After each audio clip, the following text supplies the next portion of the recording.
Today on CCX News, school board conflicts, why the Robbinsdale School Board is shifting from dispute mediation to an investigation. The embattled Robbinsdale School Board appears to be stepping away from plans for mediation to resolve disputes between board members. The board previously hired a mediator to help improve board relationships. This week, board chair Renee Bowman said there was no appetite to move forward with the mediator's recommendations. Bowman and board member Helen Bassett were expected to meet with the mediator for an early intervention. Bassett has withdrawn from those plans. Quite frankly, I feel like I don't need a mediation. What I need is fairness. I'm not going to be snickered at. I'm not going to have eyes rolled at me. I'm not going to have sighs and wrap it up, wrap it up, wrap it up. We're not going anywhere with it. That's the consensus. So I guess we better tear up that contract that's the second one we voted on. Meanwhile, the board has hired an investigator to probe a formal complaint filed by board member Kim Holmes. The complaint is not public. Holmes told the board she filed the complaint after losing faith in mediation.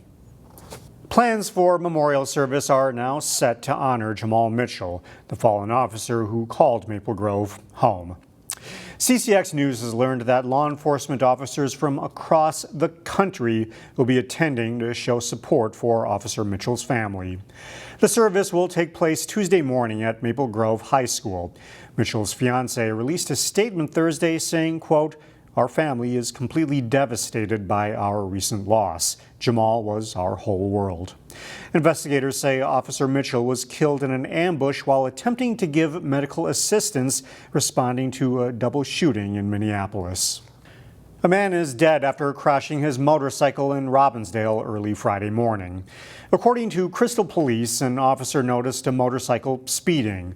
The officer tried to make a traffic stop, but the motorcyclist kept going. Crystal Police eventually lost sight of the bike and stopped the pursuit.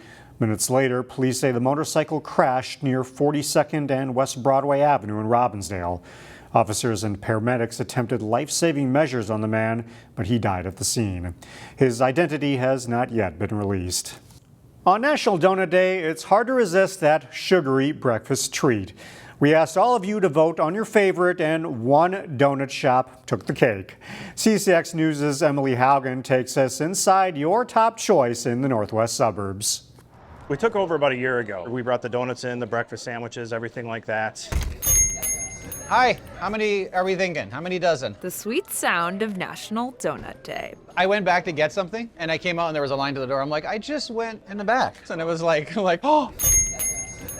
An old Plymouth business with a new product is hustling to meet demand. It's a donut shop on Donut Day. Can you tell? It's busy at Duffner's Donuts and Deli. So busy that Mario here You want all of these? isn't even an employee. Here you go. He's just stepping in to help. You want a dozen free donut holes too? We were expecting a rush today, but this is crazy. How many donuts altogether? This is a rush that co-owner Kyle Boldzwan didn't expect when he took over the business a year ago. I need more donuts. He said it didn't start this fast because they wanted to get it right. Obviously, it paid off. His wife and co-owner Theda had a family donut recipe and a dream fueled by hard work. My wife is the one that starts the dough and everything like that at about 3:34 in the morning. On behalf of CCX News. Today, that hard work was commemorated with an award. CCX viewers voted Duffner's the best donuts in the viewing area. Thank you.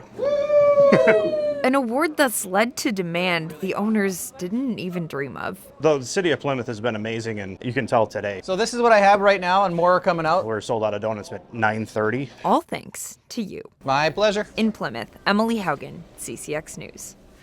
Coming in second place this Donut Day, another community staple, Funner Brothers Donut Company in Golden Valley. This weekend in Maple Grove, Main Street turns into colorful art. You can chalk it up to Chalkfest. Today in Weekend Showcase, Ellie Tulke gives us a preview. We're the largest Chalkfest in the Midwest. Maple Grove is expecting over 25,000 people to flood Main Street in a joint admiration of talent and fun. Because you have no idea how incredible it is until you get to actually experience it. 9 years ago, there were 13 artists. Now there are 54 local, national, and international artists showcasing their work this weekend. And then some of the 3D pieces, it looks like you're standing in a swimming pool or on a balance beam when you take the pictures. So they're just phenomenal. You can expect kid zones, food trucks, more than 550 vendors, and even live music. But the star of the show is the extraordinary art. This is a classic one that even my girls know. One local artist looks forward to displaying her work after years of attending the event as a viewer. I started this during COVID, and every year that I've attended the festival after COVID, I was thinking, I could do that. I think I should try it.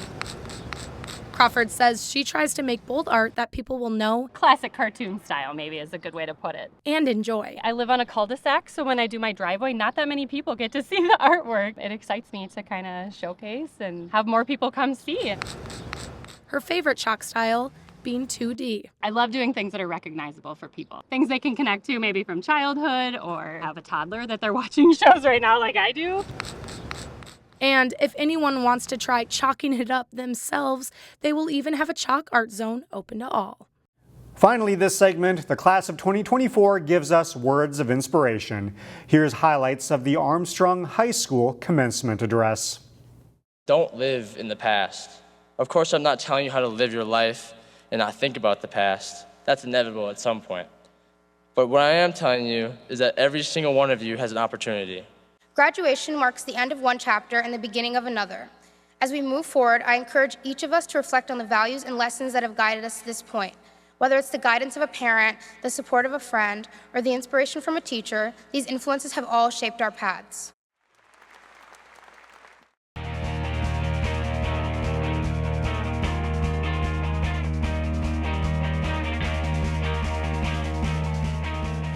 Benilde-St. Margaret's baseball beat Delano in the Section 6 3A semifinal last week. To earn a trip to the State Class 3A tournament, the Red Knights would have to beat the Tigers again. Ches Moots has the highlights. Delano beat Orono to get to the Section 6 3A final. They'd have to beat Benilde twice to punch their ticket to state. Some great defense early in the game. Jackson Hinkle grounded a short, tough hop. Robert Scholl, great gather and toss to first for the out. No scoring after 2 innings. In the third, Delano playing some great defense as well. Ford Stone deep drive to center field way back, but AJ Van Cura lays out, diving catch. Still scoreless after 3. It was also a pitcher's duel in Delano. Connor Arman retires Cale Olson to close out the top of the 4th. Brody Geislinger was dealing as well. Both pitchers had 8 strikeouts after 4 innings of play. Finally, in the top of the 5th, Tigers with ducks in the pond. Ethan Engelman delivers a base hit to right field. The rally home a little too late. T. Collins touches home and Delano is on the board first. Next inning, the Tigers with base runners on again. Hinkle doesn't hit one hard, but it takes a funny bounce. Scholl was playing deep. The throw to first a little wide. Hinkle is safe, and more importantly, another run is added to the scoreboard. Olson crossed home. The Red Knights never got the bats going on the sophomore Geislinger. He went the distance throwing 10 Ks. Delano shuts out BSM 2-zip. It'll be a winner-take-all section final on Friday. In Delano, Chaz Moots, CCX Sports. Heritage Christian Academy Baseball was looking for their first state tournament appearance since they won the Class A tournament back in 2018. Chaz Moots has more.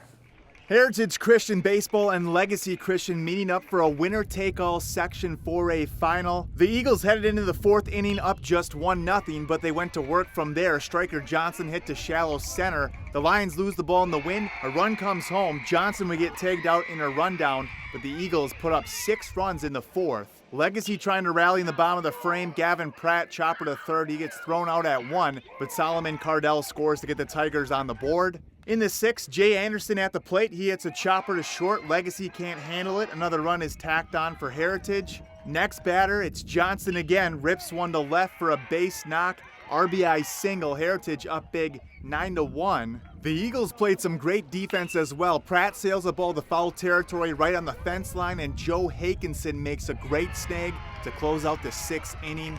Jonah Moulton was on the hill all day for Heritage. He clinches the Section 4A final win, striking out the side in the 7th. The Eagles are headed back to the state tournament for the first time since 2018. It's an unreal feeling.